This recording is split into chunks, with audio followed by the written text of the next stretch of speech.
Hi friends, இந்த வீடியோவில் நம்ம எதை பற்றி பார்க்க போகிறோம்னு பார்த்தீங்கன்னா, ஃபஸ்ட் டைமாக வந்து நம்ம ஒரு மொபைலை வந்து ரிவ்யூ பண்ண போகிறோம். ஸோ அது என்ன மொபைல்னு பார்த்தீங்கன்னா, ரியல்மி P3 5G மொபைல். இதுக்காக நம்ம வந்து ஃப்ளிப்கார்ட்டில் இந்த மொபைலை வந்து ஆர்டர் பண்ணியிருந்தோம். ஆர்டர் பண்ணது பார்த்தீங்கன்னா ஜூலை 11ஆம் தேதி ஆர்டர் போட்டிருந்தோம். 13ஆம் தேதி நம்ம கைக்கு வந்துச்சு. ஸோ ஃபஸ்ட்டு நம்ம வந்து யூஸ் பண்ணி பார்ப்போம். அதுக்கப்புறம் இது எப்படி இருக்குன்னு சொல்லலான்ட்டு ஃபஸ்ட்டு நான் யூஸ் பண்ணி பார்த்தேன். நான் பர்சனலாக யூஸ் பண்ணதுக்கப்புறம் இந்த ஃபோன் வாங்கணுமா அப்படின்னு தான் யோசித்தேன். ஸோ நான் ஃபஸ்ட்டு வந்து இதில் இருக்கிற நல்லதை மட்டும் நான் ஃபஸ்ட்டு சொல்கிறேன். ஸோ ஃபஸ்ட்டு பார்த்தீங்கன்னா இதனோட டிசைன் வந்து ஆப்பிள் லுக் நல்லா இருந்துச்சு. நல்ல ஸ்லிம்மாகவும் தெரிஞ்சிச்சு, பார்க்குறதுக்கு நல்ல டிசைனிங்காக இருந்துச்சு. அடுத்ததாக பார்த்தீங்கன்னா இதனுடைய பர்ஃபார்மன்ஸ். ஸோ நல்லா எப்படி ஒர்க் ஆகுது அப்படின்னா நல்லா ஸ்பீடாக ஹேங் ஆகாமல் இருக்கா அப்படின்றதுக்காக நான் நிறைய ஆப்ஸ் வந்து யூஸ் பண்ணி பார்த்தேன், ஓப்பன் பண்ணிவிட்டேன். ஸோ நான் வந்து ஒரு 20 ஆப் கிட்ட ஓப்பன் பண்ணிட்டு புதுசாக 21வது ஆப்பை ஓப்பன் பண்ணாலுமே அதுவும் வந்து நல்லாவே ஸ்பீடாகவே வந்து ஓப்பன் ஆச்சு. ஸோ பர்ஃபார்மன்ஸ் சூப்பராகவே இருந்துச்சு. அடுத்தது பார்த்தீங்கன்னா கேமிங்கை பொறுத்த வரைக்கும் இந்த அஃபிஷியலாக கொடுத்தது பார்த்தீங்கன்னா 90 FPSன்னு சொல்லியிருந்தாங்க. பட் ஆனால் இதில் நான் விளையாடுறதுல வந்து எனக்கு வந்து 50 to 70 தான் கிடைச்சு. பட் ஓகே தான், நல்லாவே விளையாட முடிஞ்சு. அந்த லேக் இஷ்யூ எல்லாம் அந்த அளவுக்கு இல்லை. அடுத்ததாக பார்த்தீங்கன்னா கேமரா. ஸோ செல்ஃபி கேமரா நல்லாவே இருந்துச்சு. நம்ம ஃபேஸ் வந்து அவ்வளோ கிளியராக தெளிவாகவும் தெரிஞ்சுது. வீடியோவும் ஓகே தான், ஓரளவுக்கு நல்லாவே வந்து ரெக்கார்ட் ஆச்சு. அடுத்ததாக பார்த்தீங்கன்னா ஃப்ரண்ட் கேமரா, இதில் தான் வந்து ப்ராப்ளமே. ஸோ இதில் வந்து பார்த்தீங்கன்னா 3 ஆப்ஷன் கொடுத்துருந்தாங்க. 1x zoom, 2x zoom, 5x ஜூம்னுட்டு 3 option கொடுத்துருந்தாங்க. ஸோ நான் ஃபஸ்ட்டு வந்து ஒவ்வொன்றா செக் பண்ணிடலான்ட்டு ஃபஸ்ட்டு 1x ஜூமில் ஒரு ஃபோட்டோ எடுத்தேன். ஸோ அந்த ஃபோட்டோ தான் இந்த ஃபோட்டோ, இதை பார்த்திக்கோங்க. அடுத்து பார்த்தீங்கன்னா 2x ஜூம். ஸோ இது வந்து ஓரளவுக்கு ஆவரேஜாக இருந்துச்சு. அடுத்து வந்து பார்த்தீங்கன்னா 5x ஜூமில் எடுத்தோம். அது வந்து அந்தளவுக்கு குவாலிட்டியாக இருந்த மாதிரியே தெரியும். அதை ஜூம் பண்ணி பார்த்தோம்னா அந்த ஃபோட்டோவோட இது வந்து அவுட் ஆகுது, பிளர்ராக தெரியுது. அந்த இடத்துல என்ன இருக்குதுன்றதே வந்து நமக்கு அந்தளவுக்கு கிளியராக தெரியுதில்ல. ஸோ கேமரா குவாலிட்டி ஃப்ரண்ட் கேமராவை பொறுத்த வரைக்கும் சூப்பராக இருக்குன்னெல்லாம் சொல்ல முடியாது. ஆனால் ஒஸ்ட்டாக இல்லை, ஆவரேஜாக இருக்குது. ஸோ அதுக்கப்புறம் வந்து இந்த ஃபோனுடைய ஃபியூச்சர் வந்து அபவுட் ஃபோனில் போய் செக் பண்ணி பார்க்கலான்ட்டு நான் செக் பண்ணதில் இதில் வந்து ஒரு 4 ஆப்ஷன் மட்டும்தான் நல்லதாக இருக்குது. மற்றதெல்லாம் வந்து அந்தளவுக்கு சொல்லிக்கிற அளவுக்கெல்லாம் கிடையாது. ஸோ அதில் வந்து ஃபஸ்ட்டு ஆப்ஷன் வந்து ப்ராசஸர். இதில் வந்து ஸ்னாப்ட்ராகன் 6 Gen கொடுத்துருக்கிறதுனால நமக்கு வந்து கேமிங்க்கு நல்லாவே சப்போர்ட் ஆகுது. நம்ம சொன்ன மாதிரி 90 FPS இல்லைனாலையும் 50 to 70 FPSல தாராளமாக நம்மளால் வந்து விளையாட முடியுது. அடுத்ததாக பார்த்தீங்கன்னா பேட்டரி கெப்பாசிட்டி 6000 கொடுத்துருக்காங்க. ஸோ பேட்டரியை பொறுத்த வரைக்கும் நல்லாவே யூஸ் ஆகுது. 6 to 7 hours வரைக்கும் நம்மளால் வந்து யூஸ் பண்ணிக்க முடியுது. அடுத்ததாக பார்த்தீங்கன்னா ரேம். ஸோ இதில் வந்து ரேம் 8GB ரேம் கொடுத்துருக்காங்க. 8GBயோட எக்ஸ்பென்ஷனாக வந்து 10GB வந்து நம்மளால் வந்து ஆட் பண்ணிக்க முடியும். ஸோ 18GB ரேமாக வந்து இதை நம்ம கன்வெர்ட் பண்ணிக்க முடியும். ஸோ அதனால் வந்து நமக்கு இந்த ஹேங் ஆகிற இஷ்யூ வந்து அந்தளவுக்கு இருக்கிறதில்ல, இருக்கும் இல்லை. நான் யூஸ் பண்ணதுலையும் வந்து ஹேங் ஆனது கிடையாது. அப்புறம் இன்பில்ட் மெமரி பார்த்தீங்கன்னா நான் வாங்கினது வந்து 256. ஸோ அதனால் வந்து எனக்கு அந்தளவுக்கு வந்து ஸ்டோரேஜ் எக்ஸ்ட்ராவாக வந்து யூஸ் பண்ணணும்னு தேவையில்லை.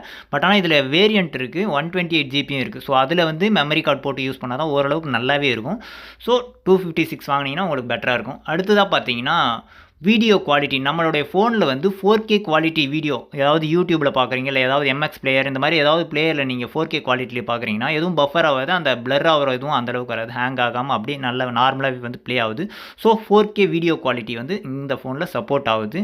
அடுத்ததாக பார்த்தீங்கன்னா சவுண்ட் குவாலிட்டி வந்து இதில் டபுள் சைடும் வந்து ஸ்பீக்கர் கொடுத்துருக்குன்னு சொல்கிறாங்க. பட் ஆனால் இதில் அந்தளவுக்கு வந்து சவுண்ட் வரல. பாட்டமில் ஒரு ஸ்பீக்கர் இருக்குது, அப்புறம் டாப்பில் ஒரு ஸ்பீக்கர், அப்புறம் கேமராவுக்கு பக்கத்தில் ஒரு ஸ்பீக்கர் மாதிரி ஒரு ஆப்ஷன் கொடுத்துருக்காங்க. பட் இவ்வளோ ஸ்பீக்கர் இருந்தாலுமே நமக்கு அந்த டால்பி சவுண்ட் வந்து அந்த இது கிடையாது. ஸோ அந்தளவுக்கு வந்து சவுண்ட் குவாலிட்டி வந்து அவ்வளவும் கிடையாது. ஆனால் இதில் எக்ஸ்ட்ரா ஃபியூச்சராக வந்து பார்த்தீங்கன்னா சவுண்ட் இன்க்ரீஸ் பண்ணும்போது 300 வரைக்கும் இருக்குதுன்னு போட்டிருக்காங்க. இதெல்லாம் யூஸ் ஆகலை, பட் ஆனால் சவுண்ட் குவாலிட்டி ஓகே தான்.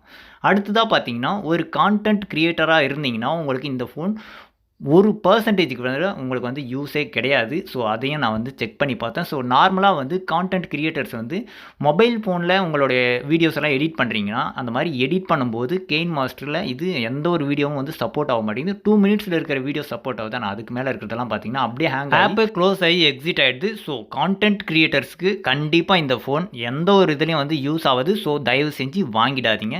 ஸோ கான்டென்ட் கிரியேட்டர்ஸ் மட்டும் வாங்காதீங்க.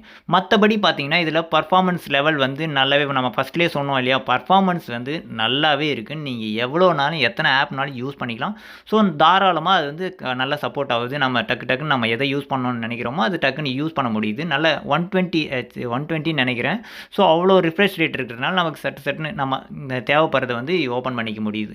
அடுத்ததாக பார்த்தீங்கன்னா இந்த ஃபோனில் டிஸ்பிளே பார்த்தீங்கன்னா நல்லா ஃபுல் HD தான், நல்லா பெரிய டிஸ்பிளே தான். பட் ஆனால் இதில் இந்த அவுட்டரில் வந்து பிளாக் லைன் மாதிரி ஒரு இது இருக்கு இல்லையா, அதனால் நமக்கு வந்து இந்த டிஸ்பிளே சின்னதாக இருக்கிற மாதிரி. மொத்தத்தில் இந்த ஃபோனை நீங்கள் வாங்கணும்னு ஆசைப்படணுன்னா ஒரு 4 ஃபியூச்சர் மட்டும்தான் இருக்குது. அது பார்த்தீங்கன்னா ஒன்று ஸ்னாப் ட்ராகன் ப்ராசஸர், அடுத்து பார்த்தீங்கன்னா பேட்டரி, அடுத்து ரேம் ரோம் இது அதுக்காக, அடுத்து பார்த்தீங்கன்னா உங்களுடைய பர்ஃபார்மன்ஸ் லெவல், அதாவது நீங்கள் யூஸ் பண்ணக்கூடிய இந்த ஸ்பீடு, நம்ம ஆப் ஓப்பன் பண்ணும்போது வரக்கூடிய ஸ்பீட் லேக் ஆகாமல் இருக்கு இல்லையா, ஸோ அதுக்காக மட்டும்தான் இந்த ஃபோனை வந்து வாங்க முடியும். பட் ஆனால் நீங்கள் வாங்கக்கூடிய அமௌண்ட்டுக்கு இது ஒர்த்தானா ஒர்த்தே கிடையாது. ஸோ நம்ம வந்து இதை 18,000 கொடுத்து வாங்கியிருந்தோம். பட் ஆனால் 18,000க்கு இது யூஸ் ஆகலை எனக்கு. ஸோ எனக்கு சுத்தமாகவே பிடிக்கலை. ஸோ அதனால் நான் வந்து இதை ரிட்டர்ன் பண்ணலான்னு நினச்சேன். நான் ஆல்ரெடி சொல்லியிருந்தேன் இல்லையா, நான் இந்த இதை வந்து மொபைலை ஃப்ளிப்கார்ட்டில் தான் வாங்கியிருந்தேன். ஸோ எனக்கு பிடிக்கலன்றதுக்காக நான் மறுபடியும் அதை ரிட்டர்ன் கொடுக்கலான்ட்டு ரிட்டர்ன் ஆப்ஷனை செலக்ட் பண்ணிவிட்டு, இந்த ப்ராடக்ட் வந்து பர்ஃபார்மன்ஸ் சரியாக இல்லை அப்படின்ட்டு நான் செலக்ட் பண்ணிவிட்டு, அதுக்கு சில ரீசன்லாம் கேட்டாங்க. நான் வந்து ரேண்டமாக வந்து கேமரா பர்ஃபார்மன்ஸ் சரியில்லை அப்படின்னு சொல்லிட்டு கொடுத்துட்டு டைப் பண்ணி கேட்டுருந்தாங்க. ஸோ அதுக்கும் வந்து நான் கேமரா பர்ஃபார்மன்ஸ் வந்து அந்தளவுக்கு நான் எதிர்பார்த்த அளவுக்கு இல்லை அப்படிங்கிற மாதிரி ஒரு மெசேஜை வந்து டைப் பண்ணிவிட்டு அவங்களுக்கு ரிட்டர்ன் ஆப்ஷன் ரெக்வெஸ்ட் கொடுத்தா, அவங்க என்ன சொல்கிறாங்கன்னா வெப்சைட்டோடைய லிங்க்கை கொடுத்துட்றாங்க. வெப்சைட் லிங்க்கை கொடுத்துட்டு நீங்கள் போயிட்டு டீலர், அவங்க அந்த ஆத்தரைஸ்டு டீலர்ஸ் இருக்காங்கள்ல, அவங்கக்கிட்ட போயிட்டு செக் பண்ணி பார்த்துக்கோங்க அப்படின்னு சொல்கிறாங்க. ஸோ நம்மளால் வந்து இந்த ஃபோனை வாங்கிட்டோன்னா ரிட்டர்ன் பண்ணவும் முடியாது. இந்த ஃபோன் நமக்கு பிடிக்கவும் பிடிக்காது. எனக்கு பிடிக்கல, உங்களுக்கு எப்படின்னு தெரியல.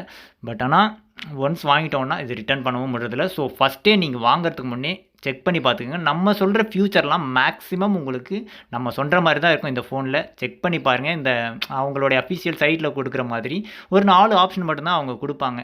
அது வந்து ஒன்று ஸ்னாப் ட்ராகன் ப்ராசஸர், அப்புறம் அந்த டிசைனு, அடுத்து அந்த பேட்டரி கெப்பாசிட்டி, இது மட்டும்தான். ஸோ இது மட்டும்தான் அதனுடைய ஃபியூச்சராகவும் இருக்குது. ஸோ உங்களுக்கு ஃபஸ்ட்டு நம்மளோட ரிவ்யூவை செக் பண்ணி பாருங்கள். உங்களுக்கு பிடிச்சிருந்துச்சி, இந்த ஃபியூச்சர்லாம் ஓகேவாக இருந்ததுன்னா மட்டும் நீங்கள் இந்த ஃபோனை பை பண்ணுங்கள். மற்றபடி இந்த ஃபோனை வந்து வாங்குறது என்ன கேட்ட வரைக்கும் கேட்டிங்கன்னா ரொம்ப வேஸ்ட் ஆனது தான். Okay friends, thank you.